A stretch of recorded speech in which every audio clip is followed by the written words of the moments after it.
What excites you the most about some of your investments in? Fortnite has really, as a first-party platform, has done a great job at retaining and growing on its user base. So it's a strong first-party play. And similar to Roblox, the idea would be there would be this rich ecosystem of maps on top of the Fortnite game. What are some of the most significant challenges and opportunities that you see right now for both investors and founders? There really hasn't been a lot of exit opportunity the past few years between lack of companies going public, the IPO. Not to mention we had the SPAC period in 2021, which was this artificial environment to go public in and of itself. Can you elaborate on this and share some fundraising tips for founders, maybe some do's and don'ts? Don't meet with the fund that you're most excited about as your first meeting right off the bat, because there could be elements of the pitch that you find don't work, or things that you want to revise, or you keep getting the same type of question.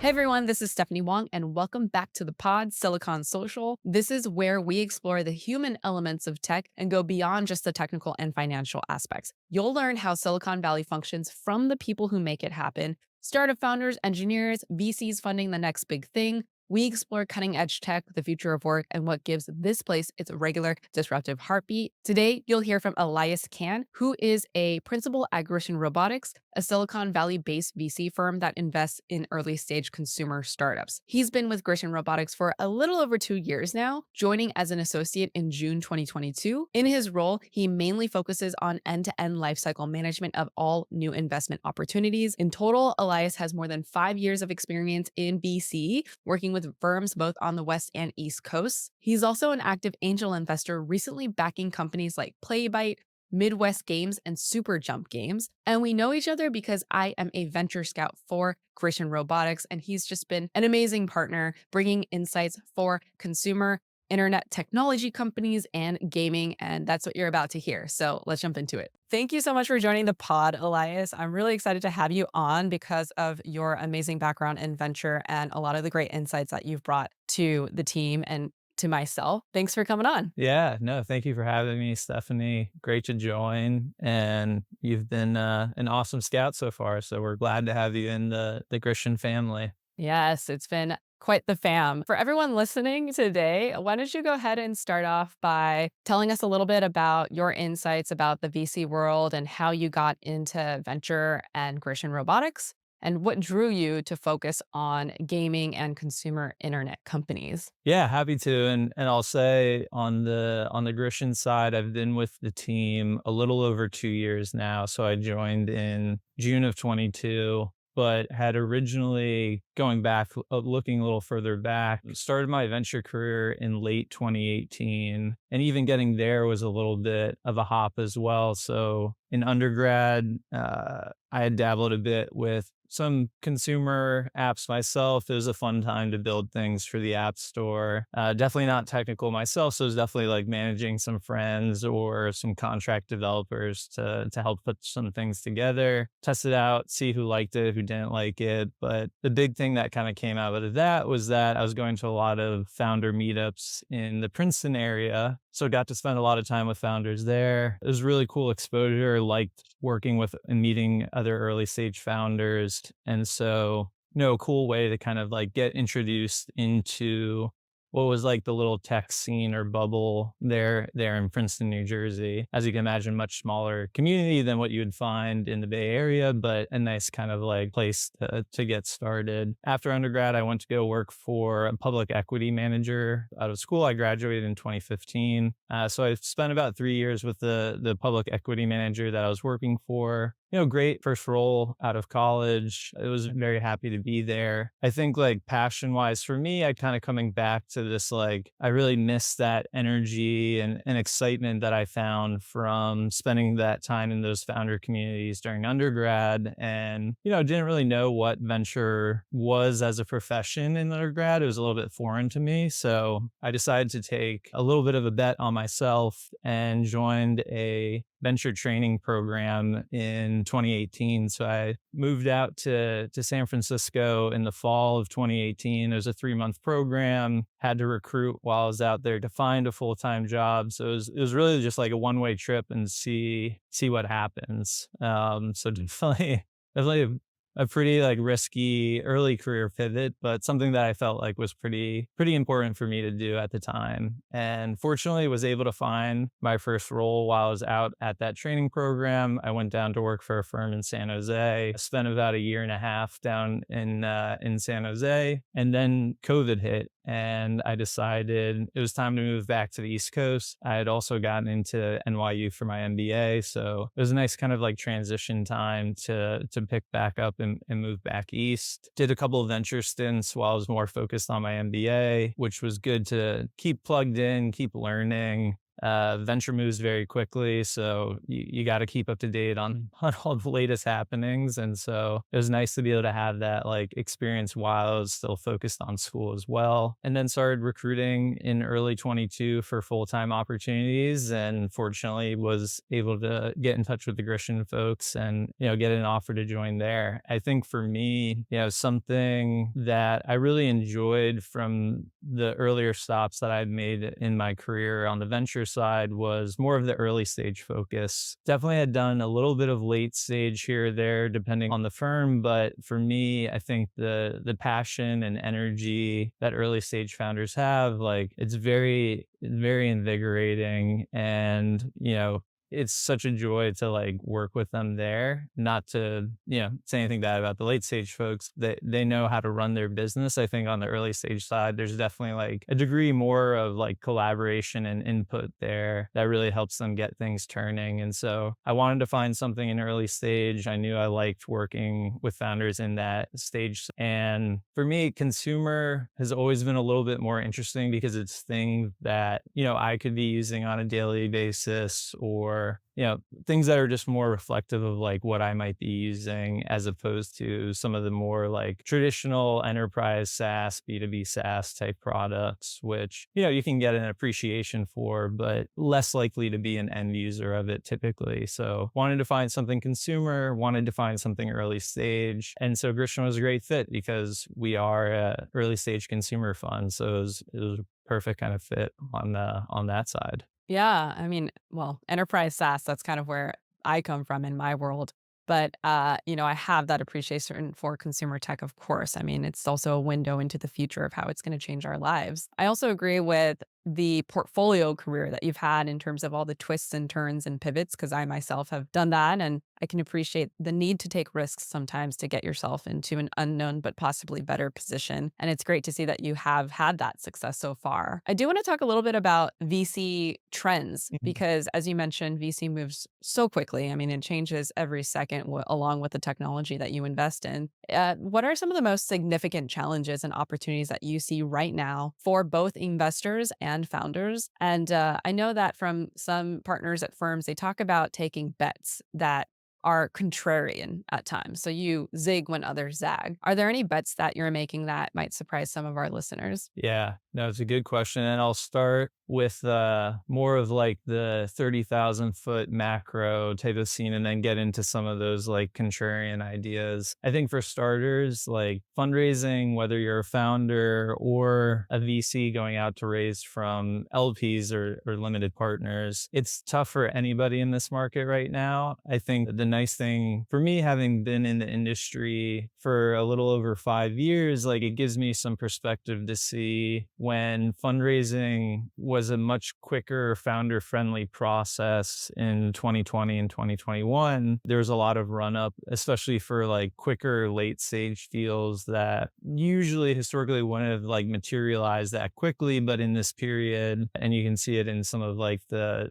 high level macro data on the VC industry, it's like 2021 is like a major outlier year in terms of like the amount invested, significantly higher than 2020. And then the last few years have kind of been like a tail off from that as there's been more like sobriety pushed back into the market. So it's been interesting to see this kind of cycle of like intense, I wouldn't even call it like a bubble, but just intense hype in 2020 and 2021. And then kind of the reversal the last couple of years to a much less founder friendly fundraising environment. Like the pendulum's definitely swung back towards investors from the side that there's more time for them to work on a deal, more time for like diligence than there would have been a couple of years ago. So for founders right now, if you had raised a few years ago, like you might have this notion of what fundraising and what that might look like right now. It definitely looks a lot different right now than it did a few years ago. So it is a tougher environment for a lot of founders. And I think the same goes for VCs from the side of investing or for getting investment from limited partners. A few years ago, there was like a big push for a lot of like emerging manager, fund one, fund two type folks. They've probably deployed most of what they had raised a few years ago over the last like 3 to 4 year period. And now going back out to fundraise again from limited partners, there really hasn't been a lot of like exit opportunity the past few years between lack of companies going public, the IPO. Not to mention we had the SPAC period in 2021, which was like this like artificial environment to go public in and of itself. But there's that big SPAC window that's more or less dried up now. Traditional IPOs have more or less dried up the past few years as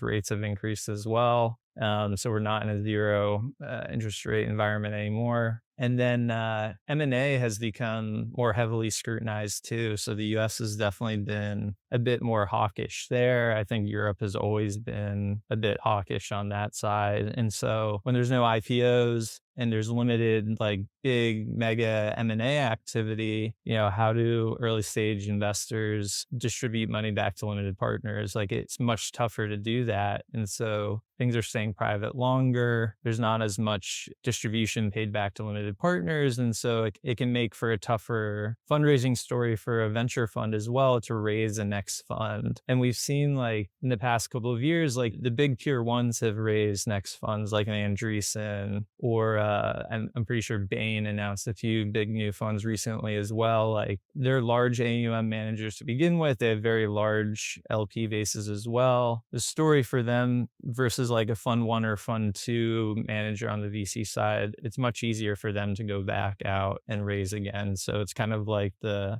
rich have gotten a little bit richer over the last couple of years with some of the bigger VC funds. And then it's been a much more tougher fundraising environment for like the smaller, maybe more micro or fund one, fund two type managers, just given the lack of like exits we've seen the last few years. So yeah, it's tough any way you slice it between startup founder or VC. Like it's been tough to fundraise, but I think things are, starting to like level out, some more optimism coming back. For early stage, I think it's less reliant on this, but the Fed has kind of signaled maybe some rate cuts towards the end of the year. That's a positive boost for more of like the late stage crowd. And then that kind of trickles down to early stage. So it's all like interconnected in a way. So yeah, hopefully better days on the horizon for everyone. Yeah, definitely. And it's kind of interesting though, because I just had coffee with someone this morning. We both met actually helping to judge sort of an accelerator program. And we were noticing that there's still so much activity with early stage happening. And Mhm. perhaps it's because we're in Silicon Valley, but we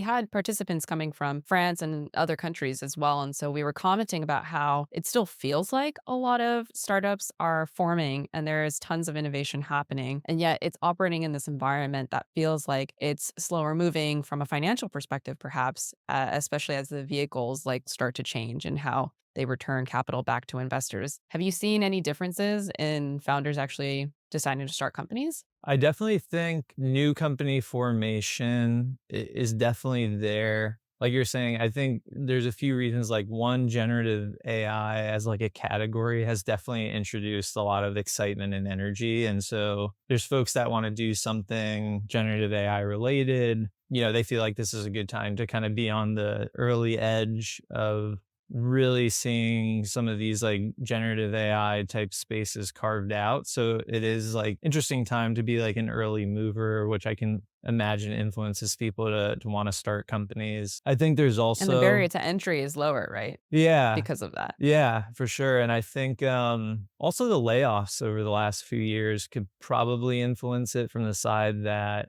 maybe if there was someone who had an idea or was like tinkering on something before, if they're in, a position to be able to start a company, it makes sense to go out and try something after you've been through a layoff or something like that. So there has been like a push of great quality people that have unfortunately been laid off from bigger tech companies. And so it's an environment where like their mentality might be, why do I want to interview again and go back and work for a big company when I can try and start something myself? And I think the layoffs definitely have some like mental mindset impact on that side. Yeah, yeah, we talked about that as well as being a possible reason and a great funnel to the startup community, honestly. Mhm. I want to circle back and talk a little bit about your own personal investments, Super Jump, Midwest, Playbite, and maybe this can also feed into you talking a little bit about the bets that you're making and what you look for. But what excites you the most about some of your investments, and do they reveal any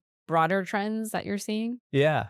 No, I think, first of all, for all three teams, like huge fan of the founders there. And I think for anyone investing early stage, like team is usually pretty universally like the number one criteria. I've had the pleasure of spending time with each founder at each company, or if they have multiple, like Superjump is two co-founders, Midwest one, that's Ben, and then over at Playbite, it's actually technically four between Diego, Stu, George, and Nick. So it varies depending on the company. But I think team across the board for each one, there's great reasons there that I was really personally interested in them and seeing some of their characteristics. Because I think on the Grishin side too, like we definitely look for traits on team that we like to see. It could be things like resiliency, ability to execute, integrity, resourcefulness. I think those are all all pretty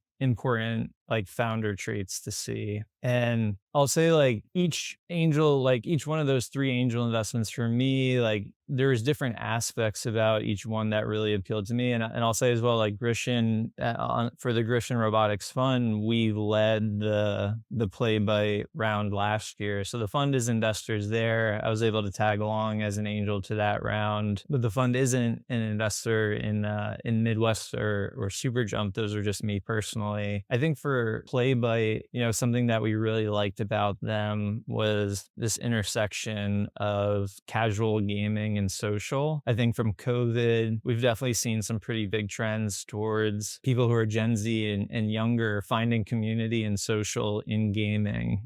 You can see it with Fortnite, you can see it with Roblox. Like they have held and if anything have grown the past few years, even coming out of COVID, which probably would have surprised some people that like they've been able to be that sticky on the player front. But I think it's kind of a testament to how people are building social now. Gaming is definitely like a big piece of that core inspiration there. And so with Playbite, this intersection of social and casual games really excited us. They were doing a good job of like bundling all these games within one app. A lot of hyper casual developers have standalone apps for each game that they create.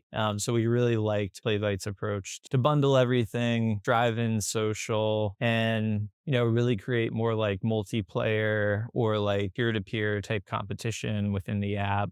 So that was like from the product side, both for Grishin and myself, big drivers for like why we were really interested in the Playbite product. For Midwest, I think, and they're a games publisher, so it's a little bit different where they're not creating the underlying titles themselves. They're supporting developers who tend to be much more like games focused, and then the publisher can kind of help with surrounding business aspects, whether it's marketing or localization or IP agreements or portals to other platforms. Midwest has kind of come into the space and said, there really hasn't been a publisher that's really served the Midwest region in the US. Like there's a lot of great developer talent out here. It's kind of underserved overall. A lot of the concentration, of course, is on, the West Coast, a little bit on the East Coast as well. And so they've kind of said like, can we be the champion for developers in the Midwest who've been overlooked? And I think Ben, who's the founder there, he's like the perfect personality for it. He's very authentic. He's very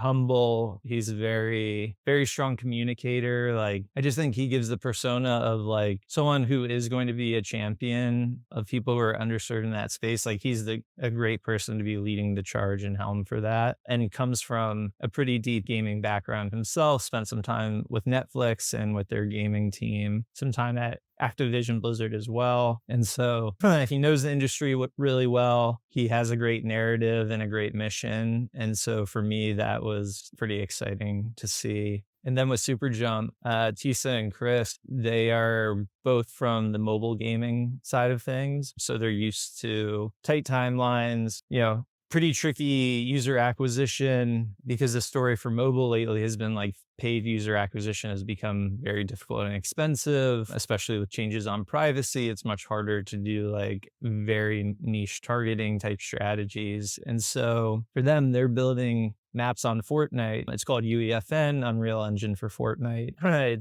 It's pretty new. It's been around like a little over a year. They announced it at GDC last year, so March of last year, so a little over a year. And really cool ability for essentially third-party developers to be able to create maps and experiences on top of Fortnite. And so for me, and looking at the opportunity there, it was, Fortnite has really, as a first-party platform, has done a great job at retaining and growing on its user base. So it's a strong first-party play. And similar to Roblox, the idea would be there would be this rich ecosystem of maps on top of the Fortnite game. And so, I was excited about the market opportunity space, excited about their background because they know how to build and ship quickly and have some strategies around discoverability, which I think for UEFN, from founders I've spoken to, it's a challenge to get noticed there. And I think as the community kind of matures and the platform matures, it'll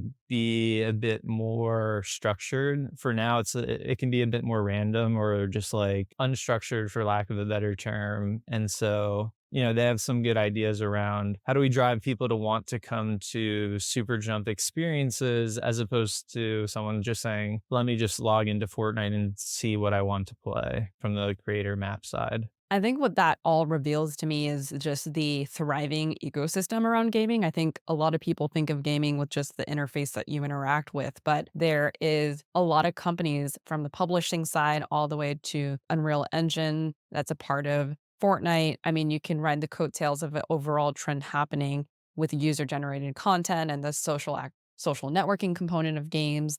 And so there's just so much around it. I think a lot of people don't realize there's so many layers to it and opportunity, even regional opportunity, as you mentioned. Yeah. Yeah. And I've learned like, cause I professionally haven't worked at a big studio or a big publisher. Like, so for me, it was definitely like a steep learning curve to kind of get more into the weeds on the gaming side when I was starting with Grishin, and spent like a little bit of time with it, maybe here or there at some of my other stops. But I think here is where I've definitely focused on it the most. And it gives more perspective that, at the end of the day, it's more than just the title that you're playing. There's so many other like players and pieces that go into it, and a little bit unique from the side that like publisher funding is another avenue for folks in gaming that you traditionally wouldn't see in other places. Like, there's not like publishers for like fintech apps or edtech type, edtech apps or other kind of consumer internet type places. Publishing is pretty unique to gaming. And so that was like another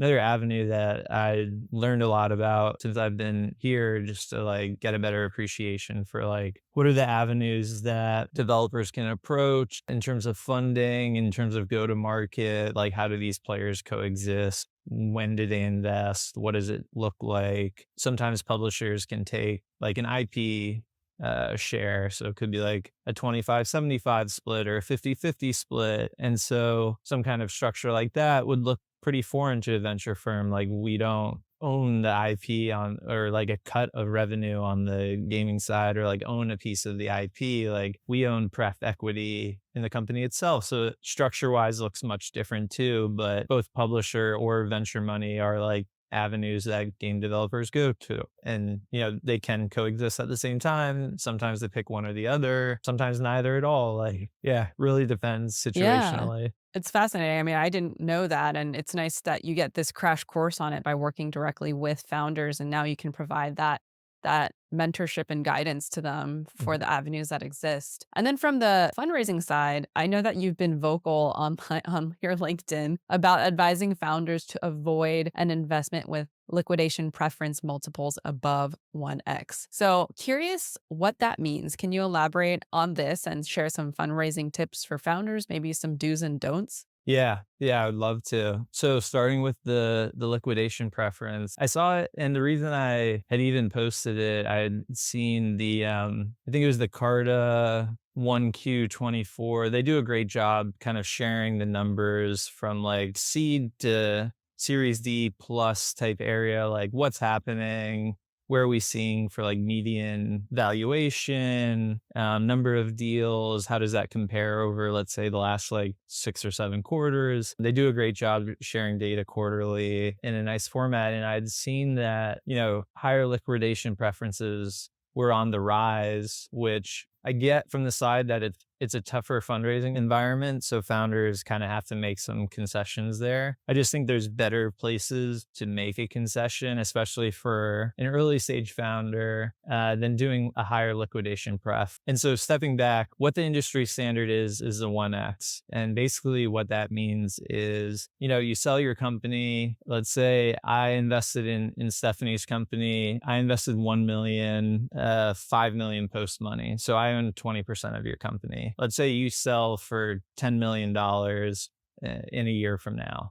If I have a 1x, it basically just means I get that 1 million of capital that I invested back to me. So it basically makes me even on the capital. And then depending how much pref equity I own, which is 20%, I would then get 20% of the proceeds of the remaining 9 million. And then you would own the other 80%. And so really what it is, it's like the amount of capital that's returned to you in what's called like a waterfall. So it's like, how do distributions go once there's some kind of like exit event? And so the one I just gave was like a very simple one, and it's only reflecting me as the one investor. Sometimes it can get a lot more complicated with like many people over multiple rounds of funding. And so the big fear and kind of like warning that I give folks is that it can snowball pretty quickly, especially if you're giving up like a 2x or higher at like a seed stage type investment. Pre-seed, it's really, really rare that you'd see that, but like seed or a Series A type investment to give up higher than a 1x liquidation pref, because, on one side,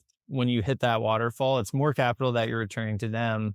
But every subsequent round of funding that you'll do after, those investors are going to ask for the same terms, if not better. Like, why wouldn't they? Why would the seed investor get more favorable liquidation preference than like the Series C investor? It just like doesn't make sense that they wouldn't ask for it. So when you give it up early, you're basically setting the precedence that pretty much any round of funding that you do after that, you're going to be giving up that higher liquidation preference. And again, if not higher. And so it's like a really like vicious cycle and a snowball that I would say you just like try to avoid it. Just stick to like the standard 1x. And even if you get like a more favorable valuation with someone with a higher liquidation preference, I would still like think very, very long about, is it worth taking like that nicer valuation over giving up that liquidation preference? Because again, it just causes more problems long run. And I think that actually kind of leads me into one of my don'ts for fundraising. Don't like North Star valuation. Set something that you think is reasonable for you to grow into and sets you up for success for your next round. I think it's human nature.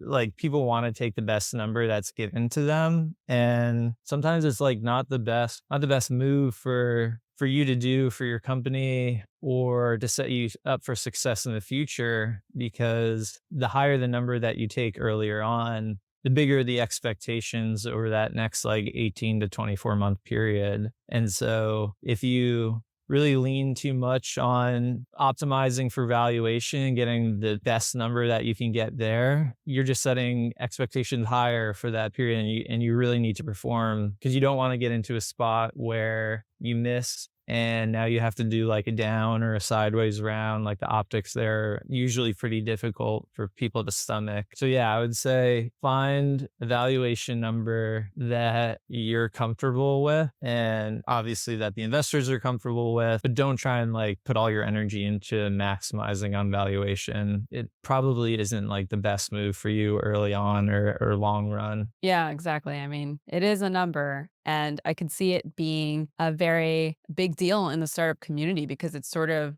the thing that you show to other investors and other startup founders you might want to collaborate or work with. So, or even attract talent with, right? So it's nice to see you advocating for founders, especially coming from the VC side as an investor, to not make those trip ups and not fall for the bait, as they say. Yeah. I actually had a previous founder on this podcast, and he said the same thing about valuations being tricky and not wanting to do something that will lead you to unsuccess down the road, right? If it's higher expectations and something you can't actually live up to from a valuation perspective. But thank you for sharing your thoughts there. I know we're limited on time, so I just want to give you a chance to share your parting thoughts with the audience and also talk about it from the perspective of founders and investors, since you have a little bit of both experience and it sounds like you have insights on both sides. Yeah, I'd say calling my experience as a founder definitely oversells it. It's more of just like, funding college, and like I think the amount of time, energy, commitment, and just like grind that the founders that I meet with on the Grishin side for fundraising, like it's a totally different game than like what I was doing in college. So I'll definitely like cheekily say that I have a little bit of founder experience. But again, I really don't think it's much at all compared to the people that I'm meeting. I will say though, for the founder side, like especially coming maybe just from kind of the investor standpoint, like fundraising's a grind. I think going into it with that mindset, is important. Like it's not going to be done quickly unless you're coming off of like some kind of stellar exit, or, you just have a really, really deep Rolodex. It's a big top of funnel game where you have to meet with a lot of people up front. Similar maybe to a B2B startup going for new prospects or leads, you kind of have to really like cultivate that top of funnel first, get a lot of meetings, get a lot of reps in. I think the number that I usually see people float is like somewhere from like 100 to maybe like 200 first meetings. Like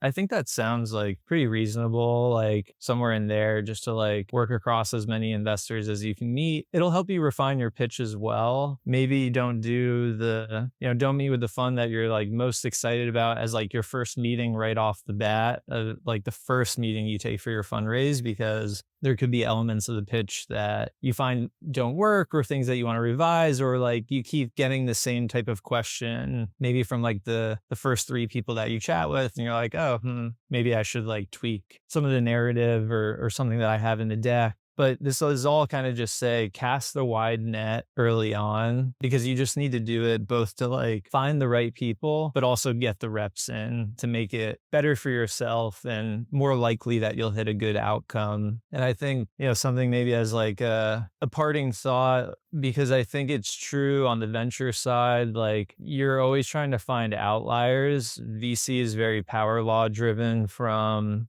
a handful of your investments will be the big returners in the fund and drive all of the economics, and most of the rest of the portfolio will not. It's just historically how it's kind of worked, and top decile type investors see that kind of concentration as well. Like it's a small group that makes an outsized amount of return. So, in the venture world, we're always trying to hunt outliers. I think from the fundraising side too, like you're trying to hunt outliers from the side that like, who do you really connect with and kind of like seeing yourself partner with? Because I think it's a long-term relationship. and you want to find investors that you feel like you can work with. It's a really like important aspect that I think is sometimes understated, that you want to make sure you have the right personality fit with the investor. It's a two-way street. Like, they're evaluating you and your team on personality. You should be doing kind of the same thing on the investor side, like thinking about them, are they the right fund and fit for me? Like, how does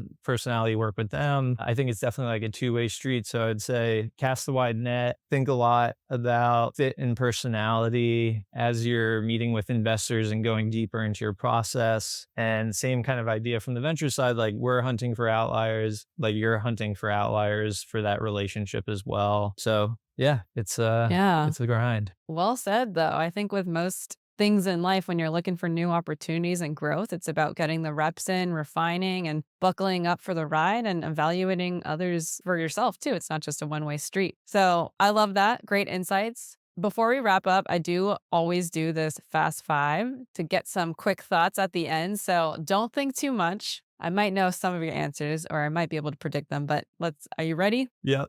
Let's do it. Okay. First one is favorite productivity hack.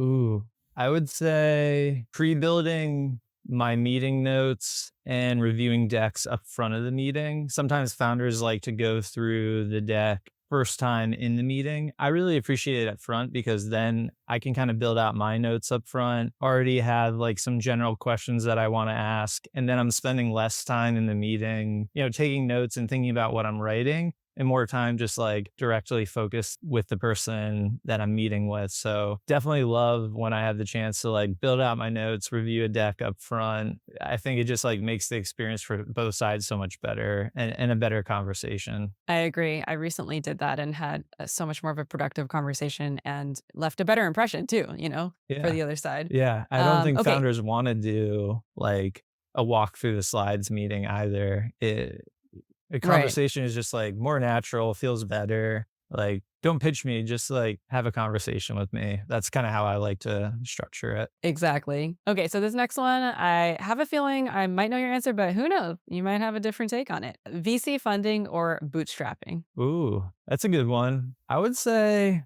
bootstrap until you have some kind of positive signals or like a clear narrative based reason to fundraise. Because sometimes people just like want to immediately start a company and go out and raise. I think time better spent like trying to figure out something with product and market that really works. So looking for the early signs of PMF and then using that to spin it into, a really good narrative based fundraise. It'll be way more effective with investors as well if you do that, especially in this market environment. I think we've flipped a lot from like just kind of like forecast or pie in the sky type of mindset to more of like, show me some of the early metrics. You have like at least some signs or roots of like a sustainable kind of model. I think it's definitely kind of swung in that favor. So I would say bootstrap first, get some of those good signals, and then create a more compelling fundraise from there. Yep.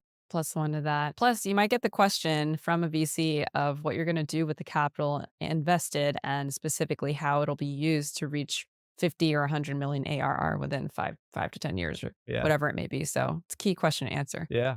Okay. Favorite tech you can't live without? iPhone, of course. I think I could go without everything else.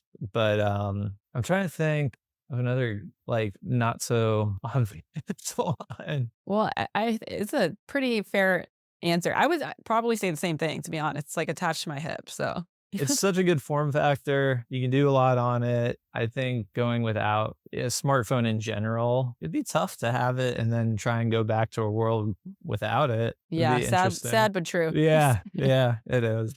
Okay. AI, friend or foe? Hopefully, friend. I read a book a while ago called Super Intelligence that made a little bit more of the case that super intelligence will be so much smarter than us. Like, what's its need for us anymore? And so that's maybe a little bit more of the scary, long term side. I think for now, it's definitely can be more friend. A lot that we're seeing around it in terms of like automating tasks or video creation and some of these other, even in gaming, like AI based NPCs, like it can create more fun, like diverse experiences. So it's definitely like more friendly on that side. So yeah, I would say probably more on the friend side for now. Hopefully long run it stays friend side. Otherwise I'd be a little more worried about our future, but yeah, hopefully friend. Yeah. Well, it's not the first technology wave that's had its pros and cons with benefits and risks. So I'm hopeful that things will calibrate with the right folks and leading the charge. And I think we're playing a role in that, right? So Yeah.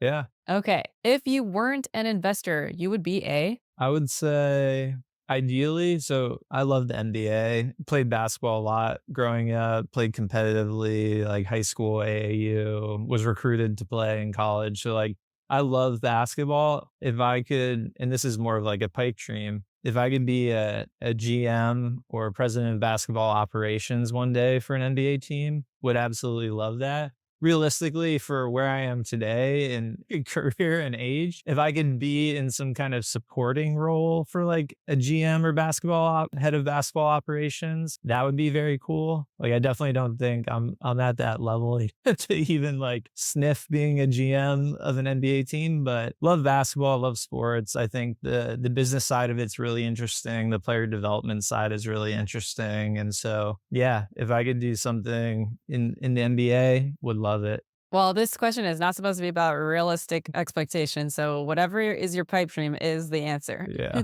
Yeah. And that's it. Well, thank you for hopping on and sharing so much about your background and the investments you've made, what you're seeing in the VC landscape, and what founders can walk away with for fundraising. It's been really useful, I think, whether we're founders or investors or not. So thanks for hopping on the pod. Yeah. Thanks for having me. This is great. Hopefully some good nuggets for some people out there. And yeah, awesome to join. Thanks again. We'll see everyone next time.